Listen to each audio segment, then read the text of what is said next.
લક્ષ્ય ન્યૂઝ, એક નજર, એક લક્ષ્ય. ઉપલેટાની બાજુમાં આવેલા મુરખડા ગામમાં ભદ્રેશ્વર મહાદેવના મંદિરે ભજનનું આયોજન કરવામાં આવ્યું. ઉપલેટાની બાજુમાં આવેલું મુરખડા ગામના ભદ્રેશ્વર મહાદેવના મંદિરે ભજન મંડળી દ્વારા આયોજન શ્રી ભાદુગીરી બાપુના સાનિધ્યમાં દર તેરસે ઉજવવામાં આવે છે. મુરખડા ગામના ભદ્રેશ્વર મહાદેવના સાનિધ્યમાં બાપુના ગુરુશ્રી ગણેશગીરી બાપુ આજે પધાર્યા. વાજતે ગાજતે ઢોલ નગારા સાથે સ્વાગત કરવામાં આવ્યું અને આરતી પૂજન પણ કરવામાં આવ્યું હતું. બાપુના સાનિધ્યમાં સાંજના સમયે સંતવાણી રાખવામાં આવી હતી અને ભજનને રમઝટ બોલાવવામાં આવી હતી. આ ભજન મંડળમાં ગામ અને બહાર ગામથી પધારેલા મહેમાનો ભાવિક ભક્તોએ ખૂબ આનંદ કરાવ્યો હતો અને રાતના સમયે પ્રસાદીમાં નાસ્તો પણ આપવામાં આવ્યો હતો. બાપુના ભાવથી સર્વે ભક્તો આવી અને પ્રસાદીનો લાભ લીધો હતો અને ભજનનો લાભ લેવામાં આવ્યો હતો.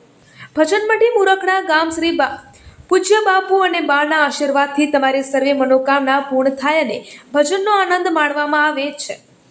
જય ભદ્રેશ્વર મહાદેવ. રિપોર્ટર અરસીભાઈ આહિર, ઉપલેટા.